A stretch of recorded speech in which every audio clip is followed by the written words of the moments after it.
while she was undertaking a training. One of him giving legal advice ended up in love and courtship, with numerous phone calls to Nairobi, where she had returned, and bi-weekly flights to visit her. It took many dinners before he gathered the courage to propose to her. They tied the knot on 21st April 1990 in Nairobi. He cherished his wife Mary. They went on to have 3 children, a daughter Rachel and 2 sons, Jonathan and Emmanuel. Chebukati was a hands-on dad. As true as he was to his profession, was he to his role as dad.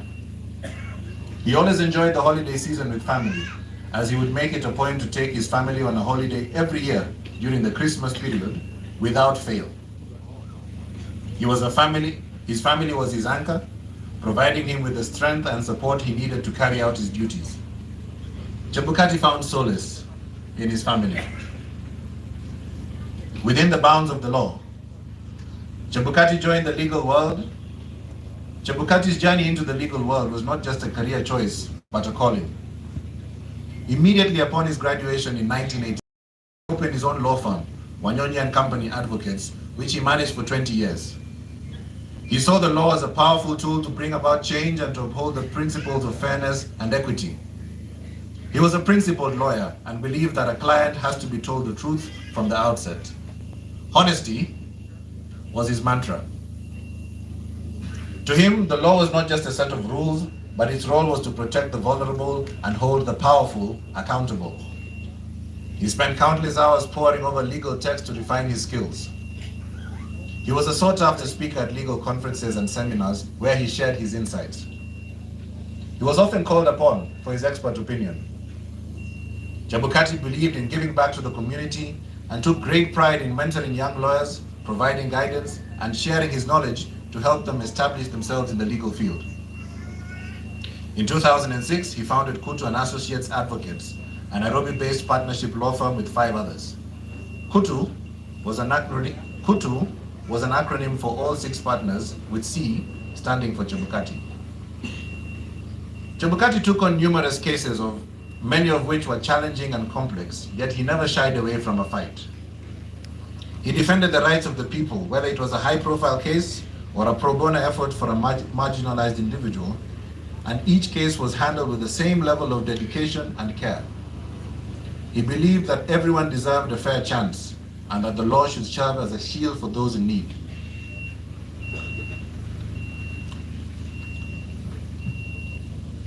He made significant contributions to the field of corporate law and helped businesses navigate legal challenges within the bounds of the law.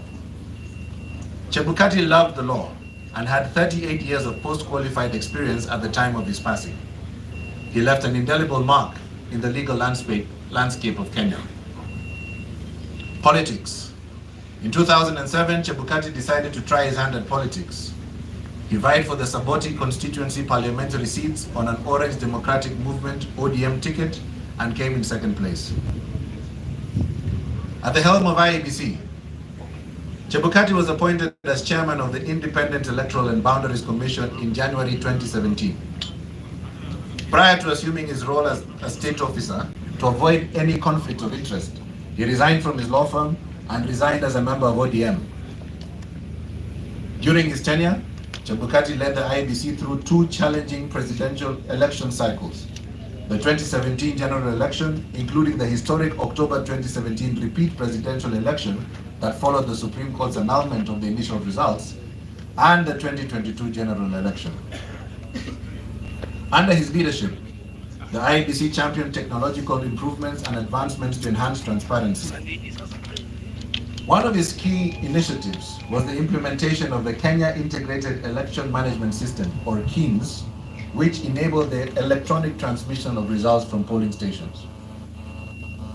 In 2022, he made the result transmission system publicly accessible, a move widely praised for promoting transparency. He also restructured the IEBC's election management team, notably reorganizing the Presidential Election Project team in 2017 following internal disputes. His tenure at IEBC was not without challenges.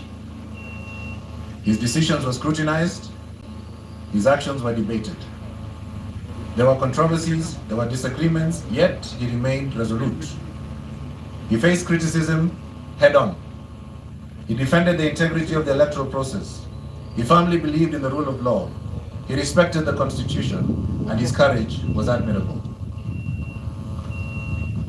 Chebukati officially exited office on 18th January 2023, becoming the first IEBC chairman to complete the 6-year constitutional term. In recognition of his service, he was awarded the Elder of the Golden Heart EGH, Kenya's second highest civilian honor. I wish to thank Kenyans for giving me an opportunity to serve them. It has been an honor. It was undoubtedly a challenging assignment, but I served my country to the best of my ability and in accordance with the oath of office that I took, he said upon retirement. The contribution of Chebukati to Kenya's electoral system will be remembered in the nation's history. He has indeed been a key figure in Kenya's electoral landscape. Beyond his service in Kenya, Chebukati was recognized on the international stage as the president of the General Assembly of Association of African Election Authorities, AAEA, sharing lessons learned in election management. After the 2022 general election, Chebukati embarked on a global mission to share his wealth of knowledge and experience in election management and leadership. He was invited to several countries. In July 2023, he was in Kingston, Canada for the Electoral Integrity Project's annual conference, where he gave a presentation on the role of technology in improving the integrity of Kenya's electoral process. In November 2023, Chebukati was invited to the International Center for Parliamentary Studies, ICPS, and the Portuguese National Electoral Commission to attend the 19th International Electoral Affairs Symposium in Lisbon, Portugal. In his address, he highlighted how the IEBC leveraged technology to ensure transparency in elections. It brought together representatives from the electoral democracy community to share best practices and initiatives for adaptations in over